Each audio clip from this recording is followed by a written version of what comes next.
Ok, bonsoir à tous. Aujourd'hui, on va voir comment se procurer les aspects, comment se procurer tous les avantages du GitHub Student Developer Pack.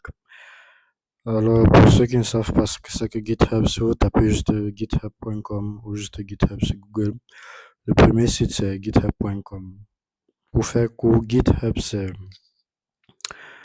le réseau social des développeurs, c'est-à-dire la plateforme qui vous permet de collaborer, de build, donc de construire et de déployer des applications, des plateformes. Et tout ça dans une seule plateforme, comme ils le disent ici, qui est GitHub. Maintenant, GitHub, c'est une grande plateforme et par derrière, il y a Microsoft qui finance. Donc, ce qui se passe, c'est que pour les étudiants comme nous, pour les étudiants, ils ont mis à notre disposition ce qu'ils appellent le GitHub Student Developer Pack. Maintenant, le GitHub Student Developer Pack, comme il explique ici, c'est une liste de produits partenaires qui étaient sélectionnés parmi plusieurs partenaires de GitHub, de Microsoft, Visual Studio Code, etc., etc., etc. Ils ont sélectionné une très grande liste de tools, d'outils de développement pour nous permettre, à nous les étudiants, de pouvoir construire des solutions, de pouvoir vite tester leurs ressources sans avoir crainte de payer quelque chose comme on n'a pas encore, euh, comment je veux dire ça, comme on n'a pas encore de revenus pour dire qu'on va se permettre de payer par exemple les ressources cloud, de payer des ressources d'abonnement, de payer des ressources de nom de domaine, etc., etc. Donc, c'est un conglomérat de plusieurs partenaires et ces partenaires se sont mis pour donner cette liste. Et si vous tapez ça sur Google, c'est juste le premier lien qui va s'afficher.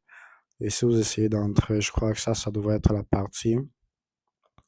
page d'accueil. Cette page d'accueil, vous allez voir, il y a plusieurs programmes. Ici, par exemple, des expériences là, il y a déjà plusieurs outils qui sont inclus dedans. Et comme vous voyez, si je scroll juste, vous allez voir introduction sur Google, sur Microsoft Copilot, le Markdown, intro to GitHub. Donc, vous, si vous ne connaissez même pas ce que c'est encore le GitHub, vous pouvez prendre juste le Launchpad ici et apprendre ce que c'est que le GitHub. Ça, c'est GitHub Foundation Certifications, Introduction to Open Source. Il y en a plusieurs et ça, c'est juste des carrières. Si on essaie de scroll, voilà, on tombe à Developer Tools. Enfin, le premier tool, c'est les tools de la famille JetBrains. JetBrains, c'est ceux qui construisent les IDE comme PyCharm, IntelliJ, etc., etc. Des IDE qui sont spécialisés pour chaque langage de programmation. Ils ont fait un partenariat, toujours avec le GitHub Student Developer Paxi. Là, ils vous donnent un an de licence gratuite à leur produit version professionnelle. Ça dit quoi? C'est-à-dire que pour PyCharm, par exemple, si je prends juste PyCharm et qui fait la recherche et ça fait une recherche sur Google, vous allez voir que ça m'envoie sur le site de JetBrains. Et lorsque je clique dessus, j'arrive sur le site de JetBrains. Vous allez voir qu'on a deux versions que ça cherche. On a deux versions. On a la version Community et la version professionnelle. Je vais juste accepter les cookies. On a la version community et la version professionnelle. La version community, elle est gratuite, mais lorsque vous voulez, par exemple, construire des applications, des solutions, et que vous allez vendre ces solutions, vous devez acheter une licence. Maintenant, la version PyCharm professionnelle, elle vient avec 30 jours de test. Après les 30 jours de test, vous devez payer une certaine somme pour pouvoir continuer avec. Ce que le GitHub Student Developer Pack maintenant nous permet de faire, c'est il nous donne une licence gratuite pour un an. Après les un an, si nous sommes toujours étudiants, nous pouvons juste renouveler. Si je prends mon exemple, ça c'est la troisième année que je vais renouveler ma licence pour continuer à utiliser les produits de JetBrains gratuitement. Ok, si on passe juste au deuxième tools, il y en a des centaines et on va pas tous les parcourir. Ça peut faire l'objectif d'une ou d'autres vidéos. Si on passe juste au deuxième tool qui est GitHub lui-même, il nous donne accès à un compte GitHub professionnel tant que nous sommes des étudiants. C'est-à-dire quoi? Pour GitHub, comme pour tous les outils de développement, on a des versions gratuites et des versions payantes. Ce qui fait maintenant, c'est qu'il nous donne accès à un compte professionnel GitHub tant qu'on est étudiant et sans qu'on ne dépense un sou. Si je viens par exemple sur le lien de mon GitHub, vous allez voir tout ici en bas, vous allez voir ce highlights avec le label, l'étiquette pro. Ça signifie juste que je suis dans la version professionnelle de GitHub. Je suis en train d'utiliser les fonctionnalités de la version professionnelle de GitHub. Et c'est pas juste cette étiquette que ça vous permet d'avoir, bien sûr. Il y a plein d'avantages à avoir un compte GitHub professionnel. Et ça fera peut-être l'objectif d'une prochaine vidéo. Mais l'essentiel ici, c'est pour vous montrer que le pack d'étudiants ici est vraiment rempli. Si on part par exemple à Heroku, on voit Heroku, il nous dit que, OK, on a $13 par mois pour 24 mois, c'est-à-dire $13 par mois pendant 2 ans. Avec ça, tous les sites statiques, les sites dynamiques qu'on veut déployer, on va déployer sans se stresser, dire que ok, je n'ai pas un compte bancaire, je ne peux pas payer tel abonnement, je peux pas. Le pack d'étudiants est là et le pack d'étudiants nous permet de pouvoir voir ça, toutes ces ressources. Et comme je l'ai dit, on ne va pas parcourir toutes ces ressources, mais le lien, je vais le laisser dans la description de la vidéo. On ne peut pas parcourir toutes ces ressources. Il y en a des tonnes, il y en a vraiment des tonnes. Euh, il y en a vraiment des tonnes. Et si je continue à scroller comme ça, il y en a des tonnes. Donc ça, c'est la liste des repos, ça, c'est la liste des outils. Maintenant, comment faire pour avoir tous ces outils? C'est ça le plus important. Pour avoir tous ces outils, de un, il faut d'abord que vous créez un compte. Lorsque vous allez arriver sur la page ici, vous ne serez pas connecté. Donc, ce que je vais faire, juste sign out. Je vais me déconnecter. Et normalement, lorsque vous arrivez sur la page, c'est ainsi que vous devez voir la première page. Vous devez voir le Join GitHub Education. Donc, avant de Join le GitHub Education, vous devez avoir votre compte GitHub. C'est-à-dire, vous devez partir sur GitHub et vous devez créer votre compte. Lorsque vous créez votre compte maintenant, c'est là où vous pouvez maintenant venir sur education.github.com pour pouvoir apply, pour pouvoir request les outils gratuitement là. Donc là, maintenant, ça va juste charger. Et lorsque ça finit de charger, on va juste essayer de suivre la procédure. Maintenant, avant de suivre la procédure, pour les étudiants globalement, ce qu'il vous faut, c'est une pièce d'identité prouvant que vous êtes de l'université. Donc, un truc qui va prouver que oui, je suis toujours à l'université et je suis toujours des cours. Je vais prendre un cas spécifique ici, mais la procédure reste la même pour toutes les universités. Je vais prendre le cas spécifique de l'ICT University. Pour le cas spécifique de l'ICT University, je vais d'abord partir dans mon email primaire, c'est-à-dire mon email qui n'est pas mon email d'ICT University. Et je vais faire la recherche de ICT University. Ce que je suis en train de chercher, c'est un document qui prouve que je suis étudiant à l'ICT University. Vu que généralement, lorsque vous inscrivez à un certain programme, que ce soit master, que ce soit licence, que ce soit doctorat, un email vous est envoyé et dans cet email, il y a un PDF attestant avec un stamp attestant que oui, cet étudiant s'est vraiment inscrit dans notre école pour ce programme particulier. Donc moi, ce que je vais chercher, c'est ICT University et je vais choisir le label C. Sachant, je vais choisir ici qui dit que c'est un attachement, donc c'est un fichier attaché. Je vais choisir ce qui est un fichier attaché et je vais prendre le dernier, vu que c'est l'un des premiers emails que j'ai reçu, l'une des premières lettres que j'ai reçues. Je vais prendre celui-ci. Et celui-ci, je sais que, ok, on me dit que oui, ils ont le plaisir de me prendre de cycle licence pour génie logiciel. Ça, c'était en 2022. Donc, ce que je cherchais, c'est ce document. Je vais juste le télécharger. Pour les heures universités, si vous n'avez pas reçu un document par mail, vous pouvez utiliser votre carte d'étudiant ou juste un document que l'administration vous a délivré, peut-être physiquement. Dans mon cas, j'ai ce document que je télécharge et je vais juste l'ouvrir là maintenant pour qu'on essaye de voir un peu à quoi ça ressemble. Ok, je l'ai enregistré ici. Est-ce que le site a fini de charger? Oui, le site a fini de charger. Bon, retrouvons vite fait le document là. Je l'ai enregistré ici. Et je sais que c'est une lettre. Ok, je crois que c'est celle-ci. Donc, je vais l'ouvrir. C'est vrai. Le site a chargé. Le site a chargé. Ça, c'est la page d'accueil. C'est cette page maintenant. Ça, c'est là où vous pouvez request ou apply pour les bénéfices. Pour les bénéfices là. Donc, ici, on va choisir que nous sommes étudiants. Les enseignants peuvent aussi bénéficier, que ce soit les enseignants, que ce soit l'école entière peut bénéficier de ça. Ok, ça c'est la lettre que j'ai reçue. Ça c'est la lettre que j'ai reçue qui atteste que oui, je me suis bel et bien inscrit le 17 octobre 2022. Maintenant, je vais choisir que je suis un étudiant. Après avoir choisi que je suis un étudiant, la seconde chose que je vais faire, je vais juste essayer de lire un peu et de continuer. Mais là, vous pouvez déjà voir, ici j'ai un truc qui est approuve. Ici j'ai un truc qui est expiré. C'est parce que comme je vous disais, ça c'est déjà ma troisième année si je me trompe pas. Et ceci a expiré le 15 février 2025. Le 15 février 2025, ça a expiré. C'est-à-dire aujourd'hui.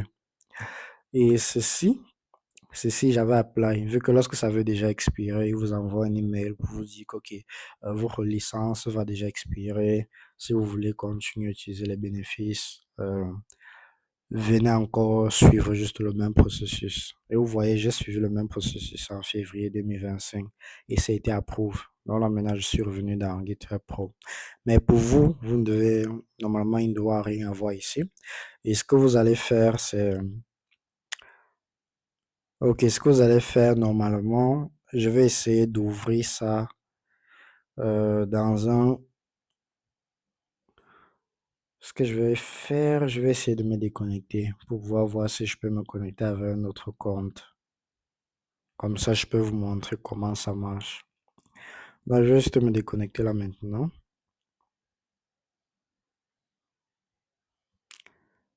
Euh, Même de GitHub, je vais me déconnecter totalement de GitHub. Je vais sign out. Maintenant, je vais essayer de sign in. Et je vais prendre mon deuxième compte. Ça, c'était le premier compte que j'avais. Donc là, ils me disent qu'ils ont envoyé un email de configuration. Je vais juste regarder l'email et mettre le code. Ok, j'ai reçu l'email. Maintenant, j'ai reçu l'email, le code.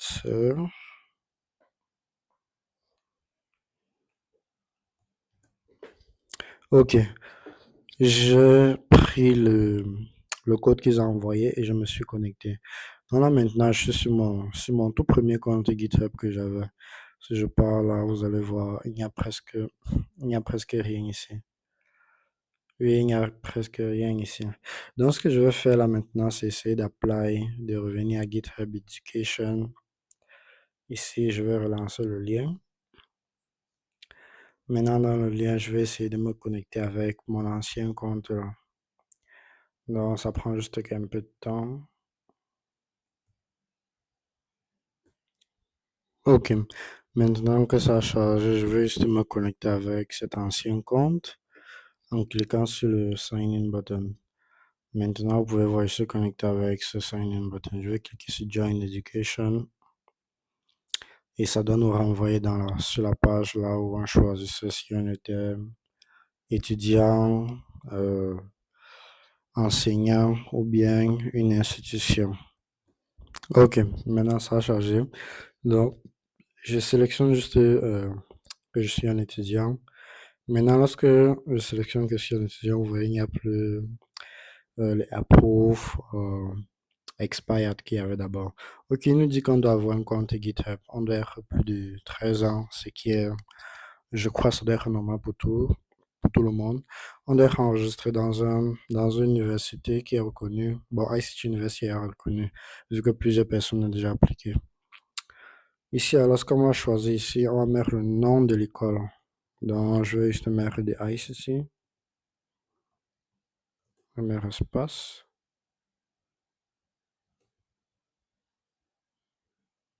university,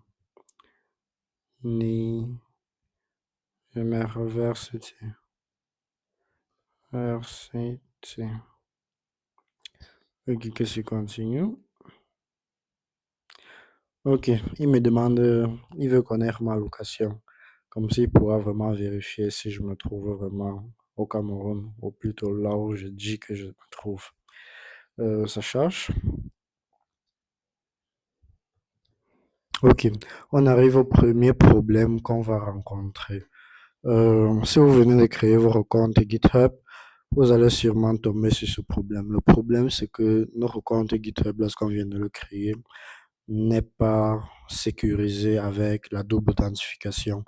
La double authentification, c'est juste une méthode de sécurité qui permet de sécuriser votre compte de telle façon que même si une personne possède votre mot de passe et votre email, il ne pourra pas avoir accès à votre compte. Donc, vous pouvez juste faire des recherches sur la double authentification si vous voulez.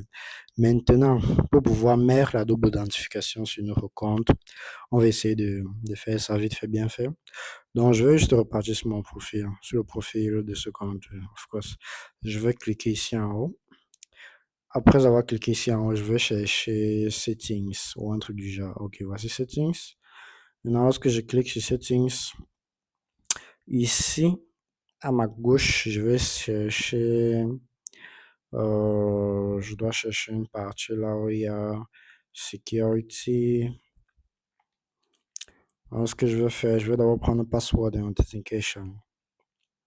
Lorsque je clique sur ça, je vois Password, je vois Passkey. Ok, je vois Passwordless Sign In. C'est là où je vois maintenant, en dessous de ça, je vois Two-Factor Authentication. C'est ceci qu'on doit mettre. Donc, je vais cliquer sur Enable Two-Factor Authentication. La première étape maintenant pour faire le Two-Factor Authentication, il vous faut scanner ce QR code. Pour scanner ce QR code, je vous conseille de télécharger l'application disponible sur Google Play Store. Elle s'appelle Google Authenticator. Google Authenticator.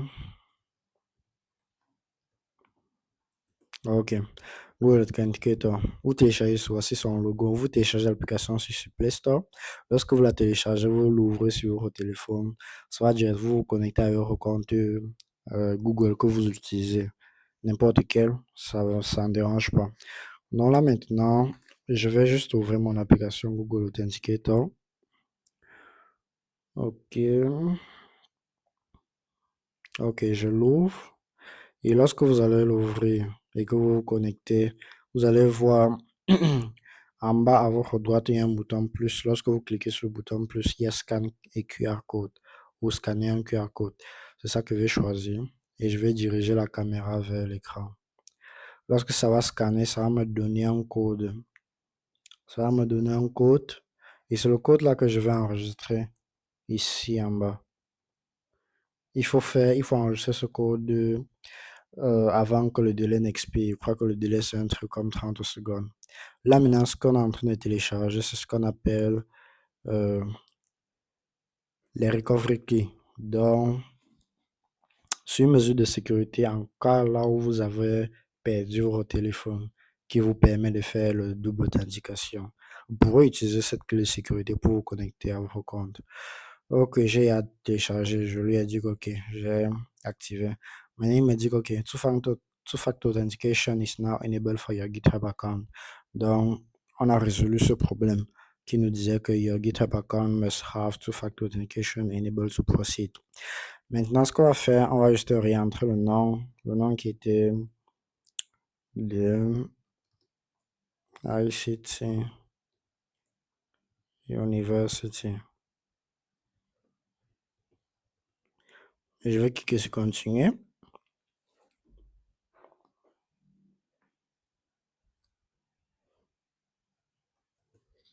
Ok, donc on est revenu sur la page ici. Menu nous dit there are outstanding issue with your GitHub account. Please contact GitHub support for more information. Bon, là maintenant, je pense que c'est un problème qui est relié à mon compte GitHub vu que ça fait environ 2 ans que je ne l'ai pas utilisé. Mais normalement, après avoir activé chez vous two-factor authentication, tout devrait être OK pour vous. Donc, je vais juste switch et repartir à mon compte GitHub que j'utilise là maintenant. Je vais sign out. Je vais aussi sign out de GitHub. Sign out. Et là, maintenant, je vais sign in. Mais cette fois, je vais sign in avec mon compte que j'utilise aussi. Et lorsque le two-factor authentication est enable, vous avez vu que j'avais le mot de passe et le nom d'utilisateur, mais j'arrive pas à me connecter. Il envoie d'abord une notification à mon téléphone. Et c'est juste lorsque j'approuve avec mon téléphone que je vais me connecter. Ok, j'ai approuvé. Donc, ça charge automatiquement. Ok, là maintenant j'ai approuvé, ça charge automatiquement. Donc, je vais juste revenir à mon profil. Et je vais essayer de me reconnecter en étant ici. Ok, ça c'est le profil. Je vais repartir sur le GitHub Student Developer Pack.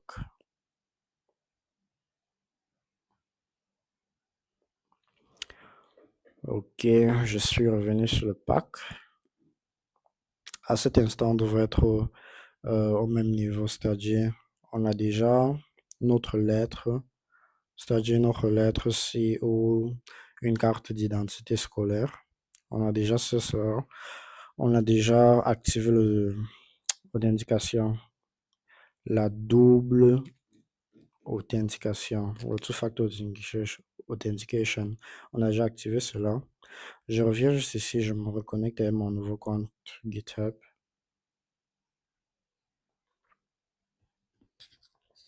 Ok, nous sommes revenus sur le site. Ok, donc je suis revenu sur la page aussi, après m'être connecté avec mon compte là. Sur la page C, on a toujours les requirements et là vous pouvez voir que oui, c'est mon compte là, vu que c'est déjà approuvé. Ce qu'il faut juste faire, c'est venir ici, sélectionner le ICT University Cameroun. Là, ça a déjà reconnu que ok, mon adresse email, je l'avais déjà associée à ICT University. Je vais sélectionner l'école et je vais cliquer sur Continue.